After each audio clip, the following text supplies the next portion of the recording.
नमस्कार मित्रांनो, मी राजू बेंद्रे. मित्रांनो, आता तुम्हाला कोणत्याही शेतीच्या कामांसाठी लागणारा पहिला डॉक्युमेंट्स म्हणजे 7/12/8 आणि तसेच शासनाच्या योजनांसाठी म्हणजे योजना PM किसान असो, जी महा-DBT पोर्टल असो योजना असेल, त्याच्यानंतर पीक विमा योजना असेल. आता मेन मुद्दा म्हणजे पीक विमा भरतावेळी 7/12 लागत असतो. कोणत्याही योजनेची सबसिडी घेत असताना शेत पिकावरती जे लोन घेत असताना कर्ज वगैरे ह्यासाठी 7/12 आणि 8 हे लागत असतो डिजिटली. आता डिजिटल 7/12 हे सगळीकडे चालत आहे. तर आपण 7/12 डिजिटल हे लागत असताना शेती सेंटर किंवा तलाठी कार्यालयाकडून आपण 7/12 त्यांच्या माध्यमातून काढून घेऊ शकतो. आणि जर तलाठी कार्यालय बंद असली, त्याची जर सुट्टी असली, त्यावेळी आपण CSC सेंटर चालकाकडून झेरॉक्स दुकानवाल्याकडून 7/12 काढायला जातो आणि 70 ते 80 रुपये हे आपल्याकडून त्यांनी घेतली जातं. तर कमी किमतीमध्ये 7/12 आणि 8 हे कसं काढायचं घर बसल्या ते पण मोबाईलच्या माध्यमातून सांगालो मित्रांनो. आणि तुम्हाला फक्त प्रिंट करण्यासाठी 10 रुपये द्यावं लागणार आहेत. तर मित्रांनो, कमी किमती म्हणजे किती किंमत द्यावं लागणार आहे 7/12 आणि 8 काढण्यासाठी मी तुम्हाला व्हिडिओमध्ये सांगणारच आहे मित्रांनो.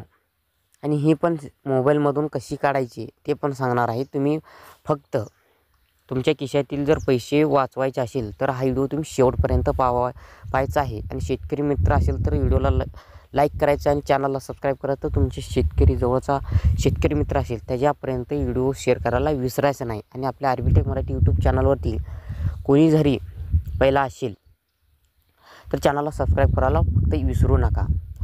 तर चला मित्रांनो, व्हिडिओला वेळ न झाला तर व्हिडिओला सुरू करूया. तर शेतकरी मित्रांनो, पहिला तुमच्या मोबाईलमधील क्रोम ब्राउझर हे ॲप्लिकेशन ओपन करून घ्यायचं आहे. आता बघा, इथं ही क्रोम ब्राउझर ॲप्लिकेशन आहे, ह्याला ओपन करायचं आहे. असं ओपन केल्यानंतर तुम्हाला इथं सर्चमध्ये सर्च करायचं आहे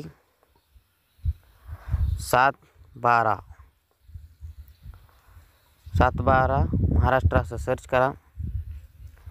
असं सर्च केल्यानंतर तुम्हाला इथं पहिलाच वेबसाईट आलेली असेल की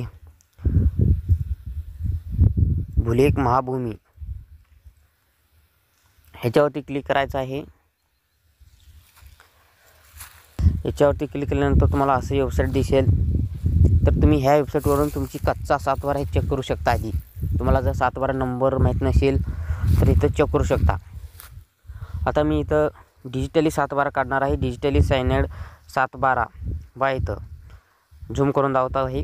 ह्याच्यावरती क्लिक करायचं आहे. ह्याच्यावरती क्लिक केल्यानंतर हा दुसरा पेज ओपन झालेला आहे. आता मी याला 3 डॉटवरती क्लिक करतो आणि डेस्कटॉप साईट मोड ह्याच्यावरती याला सेट करतो. तुम्ही असं सेट करा. आणि तर रेग्युलर लॉग इन आणि OTP बेस्ड लॉग इन आहे, लॉग इन करायचं आहे अगोदर. तर त्यासाठी मी आता OTP बेस्ड लॉग इन करणार आहे. त्याच्यावरती क्लिक करतो आणि मोबाईल नंबर टाकून घेतो आणि सेंड OTP करतो. सेंड OTP केल्यानंतर OTP येत आहे, तो OTP एंटर करून व्हेरीफाय OTP करायचा आहे. एवढं तुम्हाला करायचं आहे मित्रांनो लॉग इन करण्यासाठी. आता मी सर्व टाकून घेतो. तर मी व्हेरीफाय केलं आहे, OTP टाकलो, मोबाईल नंबर टाकलो आणि पाहिजे तर तुम्हाला पहिला डिजिटल सायनेड 7/12 आला आहे. आणि इथं बॅलन्स अवेलेबल 1 रुपये म्हणजे मी अगोदरच ह्यामध्ये पैसे ॲड केलेलं होतं, 1 रुपये आहे. आता आणि करणार आहे. त्यासाठी तर रिचार्ज अकाउंट याच्यावरती क्लिक करायचं आहे आणि इथं पैसे एंटर करायचं आहे. आता मी पैसे एंटर करतो आणि इथं बँक ऑफ बरोडा ह्याच्यावरती क्लिक करतो. याच्यावरती केल्यानंतर इथं आय एक्सेप्ट रिसीव्ड फंड पॉलिसी याच्यावरती क्लिक करून पे नाव ह्याच्यावरती क्लिक करायचं आहे. ह्याच्यावरती क्लिक केल्यानंतर तुम्ही डेबिट कार्ड, त्याच्यानंतर debit card, internet UPI, banking UPI ह्या माध्यमातून तुम्ही पे करू शकता. आता मी त्याला पे करून घेणार आहे. तर मित्रांनो, इथं तुम्हाला किती पैसे ॲड करायचे आहे ते तुम्ही तिथं आधी सिलेक्ट करा, त्याच्यानंतरही पे करा. आता माझं कार्ड डेबिट आहे, मी ते डेबिट कार्ड नंबर टाकून घेऊन आणि एक्सपायर डेट CVV काय आहे ते आणि त्याचं कार्ड होल्डर नेम काय ते टाकून घेणार आहे. त्याच्यानंतर जो कॅपचा दिसतो कोड तो सेम इथं टाकायचा आहे, पे नाव करायचं आहे. थोडंसं वेट होईल. असं केल्यानंतर तुम्हाला इथं तुमच्या बँकेचं एक तुमच्या रजिस्टर मोबाईल नंबरचा एक OTP येईल, तो OTP टाकून घ्यायचा आहे. मेक पेमेंट ह्याच्यावरती क्लिक करायचं आहे. पेमेंटवरती क्लिक केल्यानंतर तुम्हाला तुमच्या बँकेकडून पैसे कट झालेले मेसेज येईल आणि पेमेंट सक्सेसफुल असे दिसेल. PRN नंबर हे सुद्धा दिसेल, पेमेंट ID दिसेल. हे तुम्हाला इथं 5 रिसिप्ट ह्याच्यावरती क्लिक केला तर तुम्हाला ही स्क्रीनशॉट मारून घ्यायचा आहे. तर तुमची अचानक सर्व्हर डाऊन झाला, काहीतरी प्रॉब्लेम झाल्यामुळे काहीतरी मेसेज आला तर परत तुम्ही ह्या ID वरून तुम्ही पैसे ॲड केले की नाही चेक करू शकता. का मित्रांनो, आता मी इथं पैसे ॲड केलेले पैसे दिसत आहेत. आता मी इथं पहिला डिजिटल सायनड 7/12 काढणार आहे. त्यासाठी मला पहिला तुम्हाला जिल्हा निवडा, तुमचा जिल्हा आहे तो जिल्हा निवडून घ्यायचा आहे. त्याच्यानंतर तालुका कोणता आहे तो तालुका निवडून घ्यायचा आहे आणि गाव कोणता आहे तो तुम्हाला इथं गाव निवडून घ्यायचा आहे. गाव निवडून घेतल्यानंतर अंकित 7/12 किंवा अक्षरी 7/12 हे टाकायचं आहे. गट नंबर शोधण्यासाठी मी टाकून घेतो. चा जो सर्वे नंबर आहे तो टाका आणि तर बाजूला क्लिक केल्यानंतर तुम्हाला सर्व सर्वेमधील जे गटमधील किती 7/12 आहे ते दिसतील. तुमचा जो कोणता 7/12 सर्वे नंबर आहे तो तुम्हाला इथे निवडून घ्यायचा आहे आणि तुम्हाला इथं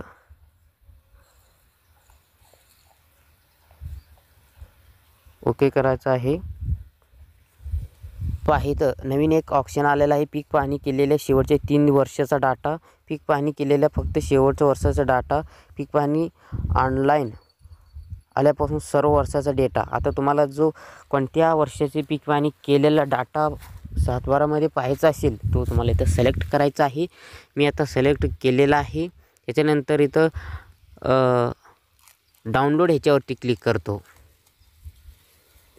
आणि तुम्हाला इथं RS 15 will be dedicate form your available balance for 7/12 download असा जर आला तर तुमच्या खात्यामधून आता तुम्ही जे पैसे ॲड केले आहेत तिथमधून 15 रुपये हे 7/12साठी कट होणार आहेत.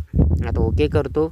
ओके करून घेतल्यानंतर पेज लोड होत आहे आणि इथं 7/12 हे डाउनलोड दिसत आहे. मी याला आता ओळखण्यासाठी PDF नाव थोडं बदलून घेणार आहे.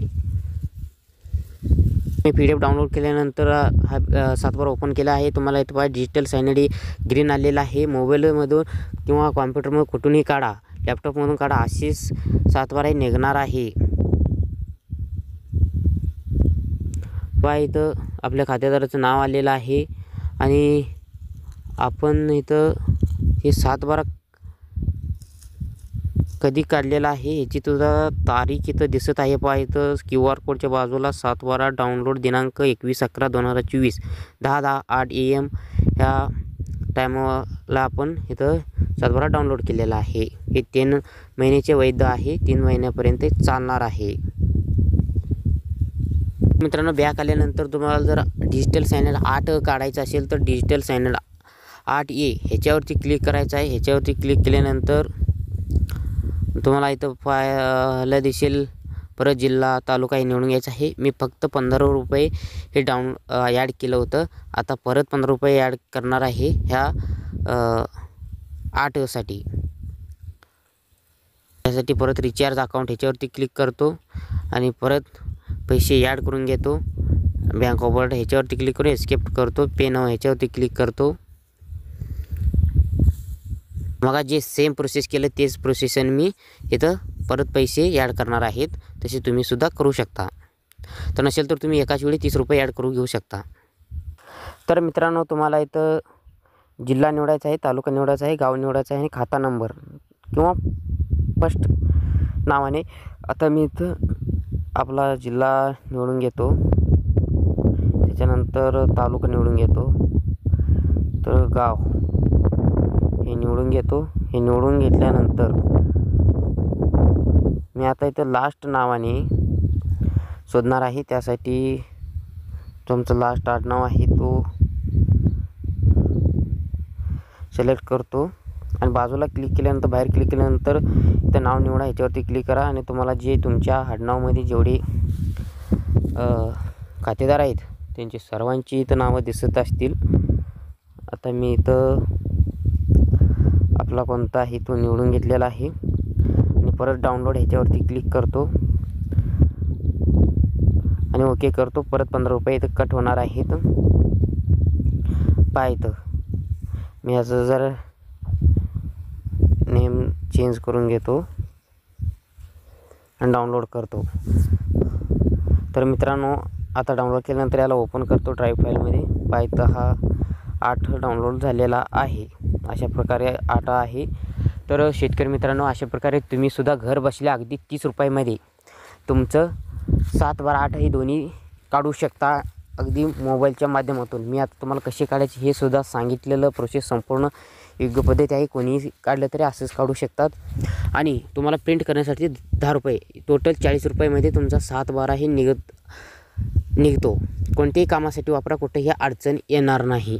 पीक विमा भरा, कोणत्याही योजनेला द्या, कोणत्याही स्कीम लोनची असतील त्याला द्या, शेती कामांसाठी असेल द्या, कुठेही न अडचण येणारा डिजिटल 7, 12 कुठेही काढा. असेच असतं. फक्त ही 3 महिन्यासाठी चालतो. कुठेही काढा, 3 महिन्यापर्यंत 7, 12 चालत असतो. तर मित्रांनो, आपला व्हिडिओ शेवटपर्यंत पाहिल्याबद्दल धन्यवाद. व्हिडिओला लाईक करा, चॅनलला सबस्क्राईब करायला विसरू नका. तुमच्या मित्रांना जास्तीत जास्त व्हिडिओ शेअर करा. नवीन माहितीचे नवीन व्हिडिओज आपल्या चॅनलवरती भेटूया. इथंच थांबतो. जय हिंद, जय महाराष्ट्र. धन्यवाद.